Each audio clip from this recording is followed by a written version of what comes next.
Set up na nga yung camera ng bida at lalabas na ng subdivision. Paglabas ko nga ng subdivision namin dyan nakita ko yung tropa nag-aantay ng booking. Madilim pa nga niyan at umiiyak na yung tropa. Aga nga daw siya nag-online ng application kaso walang pumapasok na booking. Lumipat na nga kami sa kanto hanggang napunta na kami sa May M. de la Fuente. Maliwanag na nga nang sabay na kaming pasukan ng booking. Oras na para maghiwalay kami ng landas. Good luck sa'yo tropa, sana makarami. At ito na nga ang kanina pa natin inaantay na booking. Unang pasahero para ngayong araw. Tara, ihatid na natin. Mula Maria Cristina papuntang East Avenue Medical Center na may fare na 115 pesos kaso cashless ang ating buena mano. Paglakad nga pala yun ng ating pasahero, lumayo na rin ako sa lokasyon para puntahan yung pangalawang pasahero natin. Ito nga sa may Timog Avenue, nakuha ko yung pangalawa nating pasahero at ihahatid natin sa Ortigas. Sa Timog Avenue, papuntang Ortigas ay traffic ang ating pagdaraanan. Pag araw-araw ka sa kalsada, kabisado mo na pag gantong maliwanag na, ay bumper to bumper na ang kabaan ng EDSA. Pag ganyan yan traffic ay na-enjoy ko na lang. Nililibang ko na lang ang sarili. Niisip ko na lang nasa isa akong video game. Aming kalabang iniiwasan. Ang pagbaybay mo sa traffic ay parang biyahe lang rin ng buhay. Madedelay ka man sa gusto mong mapuntahan ay makakarating at makakarating ka rin. Basta patuloy ka lang sa iyong pag-andar.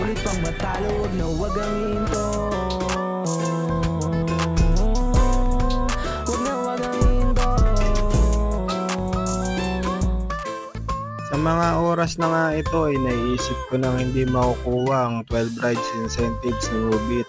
Dahil nga napadaan ako dito sa EDSA at ang umpisa ko naman ng biyahe ay halos mag-aalas 6 na. Gayon pa man ay kayang-kaya ko naman makapag 10 rides kahit ganong oras na tayo nakapagsimula.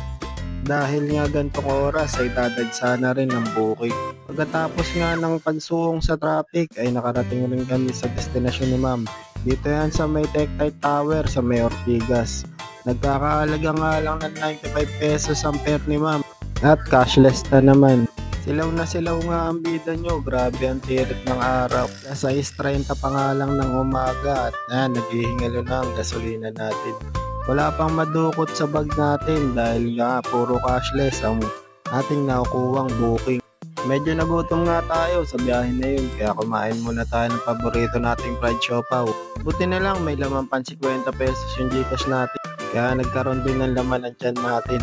Naman yung pangatlong pasahero natin, pag-aabot ko nga ng helmet dyan ay agad din kaming umalis. Mandaluyong, Tubagong Ilog Pasig na may fare na 69 pesos. Cashless na naman nga ito kaya wala na akong choice kundi magpagas. Gamit ang 1,000 kong natatago. Initipid ko nga dahil pahirapan na kumita ng 1,000 rito sa NC Taxi. Ang hirap kitain, ang bilis gastusin. Bigla na lang ang maglalaho pag nabaryahan na. Yan sandali lang ay nakarating rin kami ni Sir at nagpasalamat siya sa pag-atid natin sa kanya ng ligtas. Hindi na ako umalis dyan para trabahuin ng pang-apat nating booking. Ito nga si ma'am, isang estudyante. Ang hatid lang nito ay papuntang Capital Common sa may Starbucks. Pagsakay nga ni ma'am ay agad rin kaming umalis. Dito nga ay may tumatawid na matanda at syempre bida-bida tayo. Punyasanahan natin yung truck baka kasi biglang umandar. Pag U-turn ko nga lang dito, agad-agad rin kami nakarating dahil wala namang masyadong traffic. Nag-iisipan ko nga rito na wag na singilin si ma'am dahil estudyante. Hindi ko nga pinagbabayad ang mga estudyante kaso mukhang private school si ma'am at sa Starbucks pa siya nagpababa. Ito naman yung panglima nating pasahero, naghihintay na siya sa atin. Pagdating nga natin ay agad naman binigyan ko siya ng shower cap at inabot ang helmet.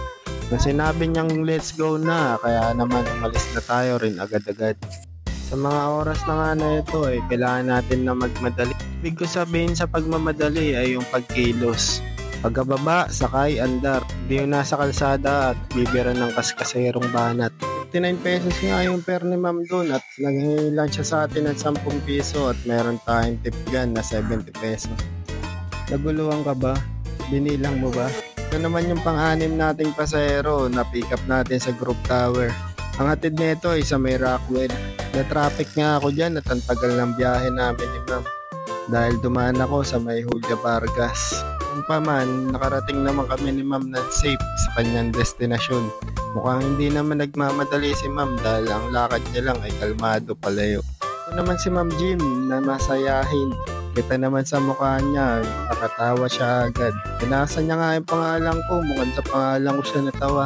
Spray ko nga, nawisigan ko ata si ma'am kaya napaganon siya. Nakakatuwa nga to si ma'am dahil nga naka-hairnet na siya at nag-aantay na sa labas. Di gaya ng ibang pasahero na nag-aantay lang sa loob ng bahay. Pagdating pa ng rider sa pick-up location ay saka pa lang magbibihis. Yung biyahe pa lang ng rider papunta sa pick-up location ay sapat na yun na oras para magantay kayo sa labas ng bahay. Para pagdating ng rider ay aalis na lang kayo agad at hindi na sila nag-aantay. Tirik nga ang araw, maawa naman kayo kung pag-aantayin nyo pa sa labas. Hindi nyo naman kaya magantay. Kahit yung ready na lang kayo para pagdating ng rider ay aalis na lang. Natapos nga ng ilang reklamo ko ay nakarating na kami ni ma'am dito. Natatawa nga dyan si ma'am dahil biniro ko pa siya. At ako rin natawa at kinilig dahil di na kinuha ni ma'am yung sukuli niya. Nga kanina ay puro cashless ang nakukuha kong booking. Ngayon pala ako nakakahawak ng pera. Tapos may tip pa. Kaya maraming salamat sa ma'am. Shoutout sa'yo. Ito naman si ma'am ang ating pangwalong pasahero mula sa may Makati rin. Papunta rin ng Makati. Cashless nga ulit itong booking na to. Kaya naman pagbaba ni ma'am ay nalalaya ko siya. Sabay abot ng helmet. Sabay sibat ulit. Dahil nga 2 booking na lang ang hinahabol natin at alas 9 na ng umaga yan. Sa Makati nga sa may Maynila na tayo nakakuha ng pang-siyam na booking. Ito nga si ma'am, tinanong ko pa siya dyan kung tama yung binook niya dahil malapit lang ito, halos 2 kanto lang. Pagsuot ni ma'am ng helmet niya at okay na raw ay agad ko rin pinaandar ang motorsiklo para maihatid rin natin agad si ma'am at makahanap agad ng pansampung booking. Para kahit paano, kahit late na tayo nakapag-umpisa ng biyahe, nakakuha pa tayo ng 10 rides incentives na may 220 pesos na bonus. Malaking bagay nga na i-hit mo ang incentives ni Mubit dahil ito nga ay parang pambalik na lang sa pinanggagas mo. Ilan saglit ko nga lang pagdadaldal ay bababa na ang ating pasahero. Pag-aabot nga sa akin dyan ng ma'am ng helmet ay agad rin ako dyan umalis. Pag ganitong oras nga ay humupa na yung pasahero. Kaya naman gagapang ka talaga at hahanapin mo yung pasahero. Kaya niya ni Smagla sa may Calao Avenue ko pa siya nakuha. Shoutout sa'yo sir, buti na lang nagbook ka at may nakuha akong incentives ngayong umaga. Kaya naman ihahatid kita ng ligtas sa iyong destinasyon. Mula Calao Avenue nga papunta itong Toicom, MOA. Kaso palayo nga ito sa amin dahil taga Santa Cruz, Manila nga tayo. Palayo nga yung booking na nakuha natin pero bawal na natin ito tanggihan dahil baka wala na tayo makuha ang booking. Nalagpasan nga namin yung traffic sa Ross Boulevard, agad rin kami nakarating sa destinasyon. Gabot nga sa akin ni Sir Jan ng helmet ay dumukot na siya ng babayad niya sa atin. Nabutan nga tayo ng 100 pesos. Dahil 91 nga lang ang per ni Sir ay dumudukot tayo ng 9 pesos pansukli sa kanya. Kaso kulang nga tayong barya ko dyan kaya hindi ko makuha-kuha. Hindi nakaramdam si Jan si Sir, kala ko maiinip at aalis na. Kaya dumukot siya ng piso at nangingi na lang siya sa akin ng 10 piso. Maraming salamat sa iyo, Smaglas. Hindi umubra ang technique ko sa iyo. Kung umabot ka nga sa dulo ng video na to, salamat sa iyo, kasalo. Shoutout sa iyo. Mag-comment ka, shoutout kita sa susunod na video.